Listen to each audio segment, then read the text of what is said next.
Hi, this is Grandpa from Grammy and Grandpa Reads, and today's book is The Berenstain Bears and the Truth by Stan Jan Berenstain. It's a Random House of New York book. It was a lazy sort of day in bear country. The air was so still that the leaves on the big tree house where the bear family lived were hardly rustling, except in the beehive where the bees were always busy. Nothing much seemed to be happening. It was the sort of day that sometimes leads to mischief. Inside the treehouse, Brother and Sister Bear were sitting around, not doing anything in particular. Brother was holding his soccer ball. He had become interested in soccer and had been outside practicing free kicks. Sister was relaxing in an easy chair, thinking about what to do next. Neither Papa nor Mama Bear was around. Papa was in his shop working on some furniture, and Mama was out shopping. "I know what," said Sister. "Let's go gather some wild berries." Brother thought about that. "No," he said, "wild blackberries have too many thorns, and besides, the seeds get stuck in your teeth."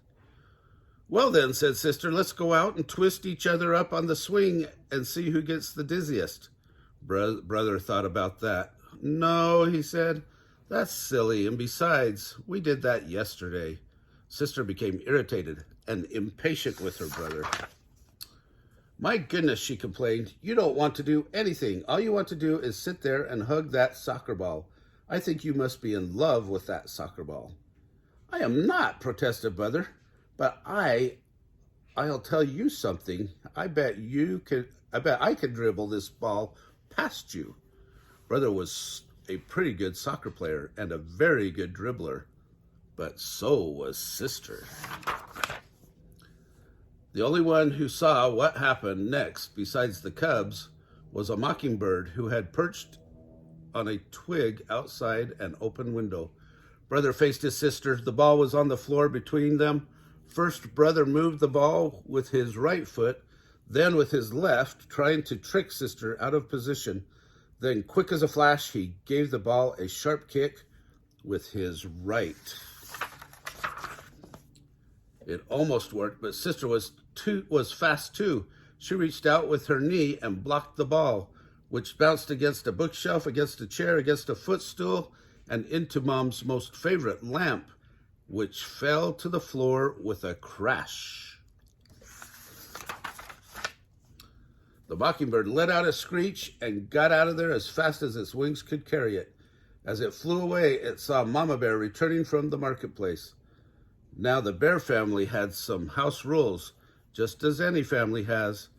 One was no honey eating in bed. Another was no tracking mud on the clean floors. And another was no ball playing in the house. What to do? Brother looked at Sister. Sister looked at Brother. They both looked at the broken lamp, and they both listened in horror as Mama came up the front steps and into the house. All Brother had time to do before Mama came into the room was roll the ball behind Papa's chair. "My lamp," said Mama. "My best lamp. What happened?" she asked, looking into her cub's eyes. "Tell me about it." The cubs looked into Mama's eyes, then at each other, and then they began to tell one of the biggest whoppers that has ever been told in bear country. "It was a bird," began Brother. "Yes," added Sister, "a big purple bird with yellow feet and green wingtips," added Brother, "and funny-looking red feathers sticking out of its head," said Sister as a finishing touch. As most lies do, the purple bird whopper got bigger and bigger and bigger. "Yes," continued the cubs, "and it flew in that window, zoomed around the room, and knocked over the lamp." As Mama Bear was looking at the broken lamp with a sad expression on her face, Papa Bear came in from his shop. The cubs began to tell him the story of the big bird that flew in the window and broke the lamp. It was harder to tell the second time. For one thing, they couldn't quite remember how they had told it the first time. You've got me confused, said Papa. Was it a purple bird with green wingtips and yellow feet, or a yellow bird with purple wingtips and green feet? Or was it a white bird with black spots, like that soccer ball behind my easy chair? By the thing that really made it hard the second time was how very sad Mama looked as she picked up the pieces of the broken lamp. Mama, we're really sorry about the lamp, said Brother. Oh, yes, said Sister, picking up the last piece and putting it in Mom's dustpan. Oh, said Mama, I'm not worried about the lamp. We can always get another lamp, or we can just glue this one back together. What I'm sad about is the thought that maybe, just maybe, my cubs, whom I've always trusted, aren't telling me the truth. And trust is not something you can put back together again. Both cubs started to talk at once. It wasn't a bird, said Sister. It was a soccer ball. And it was all my fault, shouted Brother. It was just as much my fault, shouted Sister. But they were both shouted down by the phone, which rang loudly. It was Grizzly Gran inviting the Bear family for a Sunday visit. Hello, Gran, said Mama. Oh, everything is just fine here in the treehouse. How is everything with you? But Mama, protested Sister after Mama hung up the phone. You told Gran that everything is fine here, and that isn't really the truth. Oh, but it is, answered Mama.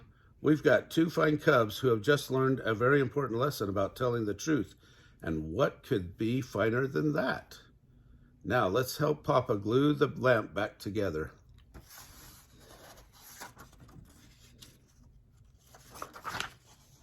Nobody really expects cubs to be perfect. From time to time, Brother and Sister Bear did forget the rules. Brother ate honey in bed a couple of times. One time, Sister tracked a little mud on the clean floor. And once or twice, Brother and Sister started to play ball in the house before they remembered not to. But they never, ever again told a whopper. Because trust is one thing you can't put back together once it's broken. Oh, what a great story. Do you guys always tell the truth? Do you always fess up to anything that any accidents that happened that may have been caused by you? I hope you do, because then your mom and dad will be more proud of you than if you told a lie or a fib.